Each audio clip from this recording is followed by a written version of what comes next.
Bismillahirrahmanirrahim. Assalamualaikum warahmatullahi wabarakatuh.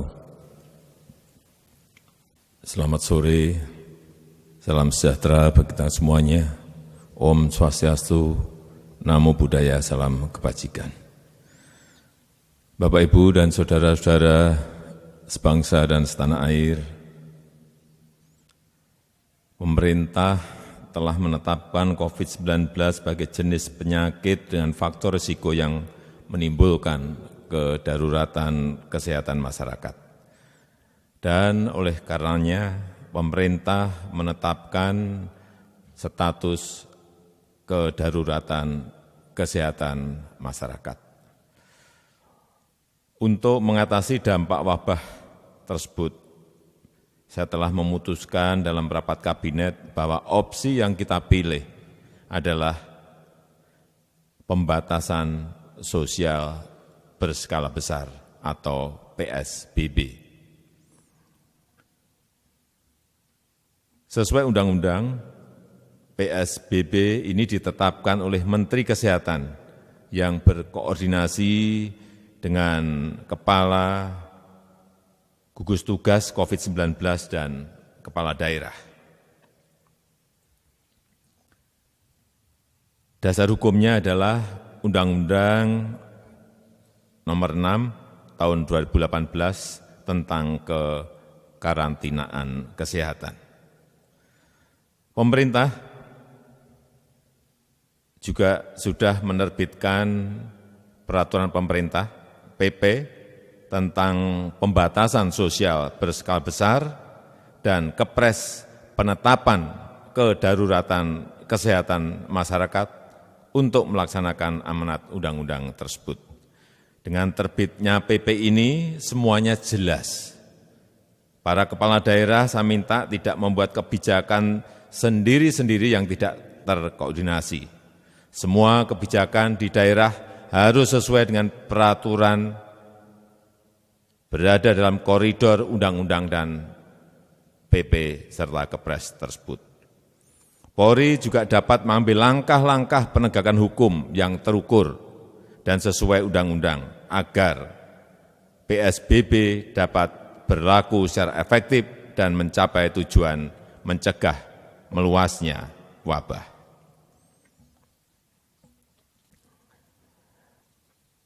Bapak, Ibu, dan saudara-saudara sekalian yang saya hormati, kita harus belajar dari pengalaman dari negara lain, tetapi kita tidak bisa menirunya begitu saja, sebab semua negara memiliki ciri khas masing-masing, mempunyai ciri khas masing-masing, baik itu luas wilayah, jumlah penduduk, kedisiplinan, kondisi geografis, karakter dan budaya, perekonomian masyarakatnya, kemampuan fiskalnya, dan lain-lain. Oleh karena itu, kita tidak boleh gegabah dalam merumuskan strategi. Semuanya harus dihitung, semuanya harus dikalkulasi dengan cermat. Dan inti kebijakan kita sangat jelas dan tegas. Yang pertama, kesehatan masyarakat adalah yang utama. Oleh sebab itu, kendalikan penyebaran COVID-19 dan obati pasien yang terpapar. Yang kedua, kita siapkan jaring pengaman sosial untuk masyarakat lapisan bawah agar tetap mampu memenuhi kebutuhan pokok dan menjaga daya beli. Ketiga, menjaga dunia usaha, utamanya usaha mikro, usaha kecil, usaha menengah, agar tetap beroperasi dan mampu menjaga penyerapan tenaga kerjanya. Dan pada kesempatan ini, saya akan fokus pada penyiapan bantuan untuk masyarakat lapisan bawah. Pertama, tentang PKH. Jumlah keluarga penerima akan ditingkatkan dari 9,2 juta menjadi 10 juta keluarga penerima manfaat. Sedangkan besaran manfaatnya akan dinaikkan 25%. Misalnya, Komponen ibu hamil naik dari 2,4 juta rupiah menjadi 3 juta rupiah per tahun. Komponen anak usia dini 3 juta rupiah per tahun. Komponen disabilitas 2,4 juta rupiah per tahun. Dan kebijakan ini efektif mulai April 2020. Kedua, kartu sembako.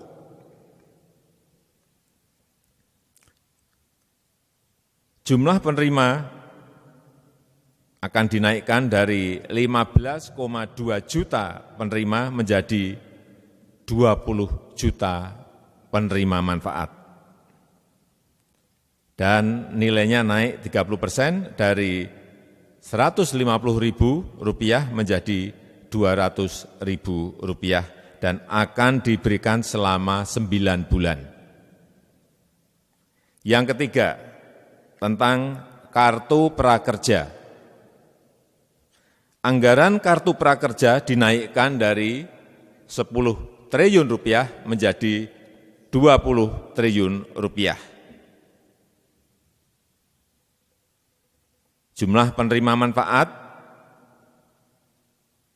menjadi 5,6 juta orang, terutama ini adalah untuk pekerja informal serta pelaku usaha mikro dan kecil yang terdampak COVID-19. Dan nilai manfaatnya adalah Rp650.000 sampai Rp1 juta per bulan selama 4 bulan ke depan. Yang keempat, tentang tarif listrik. Perlu saya sampaikan bahwa untuk pelanggan listrik 450 VA yang jumlahnya sekitar 24 juta pelanggan akan digratiskan selama 3 bulan ke depan, yaitu untuk bulan April, Mei, dan bulan Juni 2020.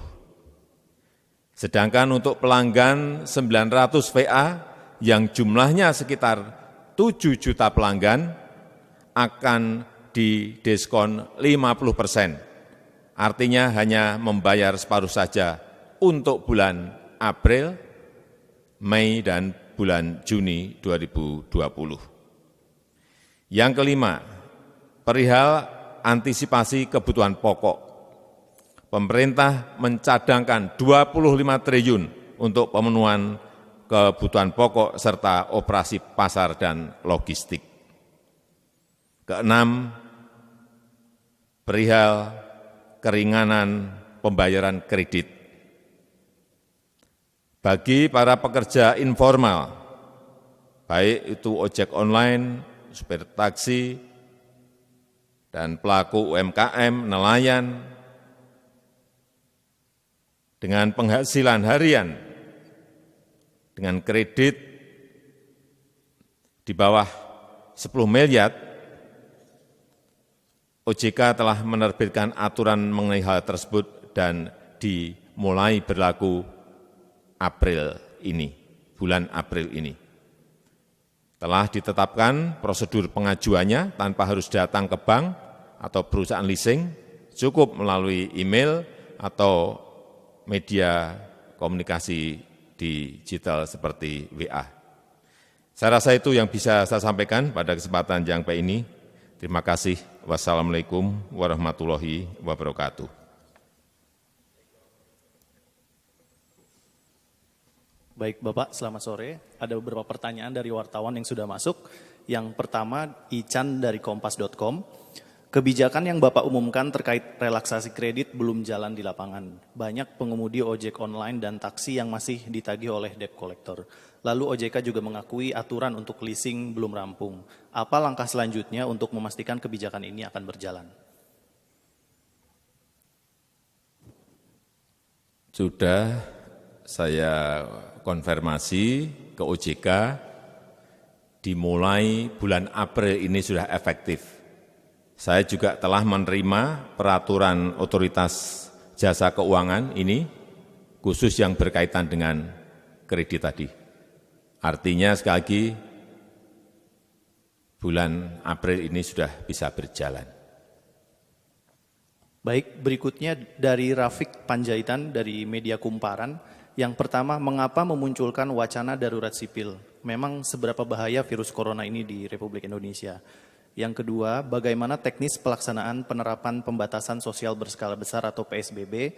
Akankah diatur dalam PP atau Perda? Dan mulai berlaku kapan? Dan bukankah sekarang sebenarnya sudah PSBB? Dan kalau berlaku, berlakunya di wilayah mana saja? Ya, semua skenario itu kita siapkan. Dari yang ringan, dari yang moderat, sedang, maupun yang terburuk. Darurat sipil itu kita siapkan apabila memang terjadi keadaan yang abnormal. Sehingga perangkat itu juga harus disiapkan dan kita sampaikan. Tetapi kalau keadaannya seperti sekarang ini ya tentu saja tidak. Kemudian mengenai PSBB, baru saja saya tanda tangani PP-nya dan Kepresnya yang berkaitan dengan itu, dan kita harapkan dari setelah ditandatanganinya PP dan Kepres itu mulai efektif berjalan. Oleh sebab itu, saya berharap agar provinsi, kabupaten, dan kota sesuai dengan undang-undang yang ada, silakan berkoordinasi dengan Ketua Satgas COVID-19 agar semuanya kita memiliki sebuah aturan main yang sama,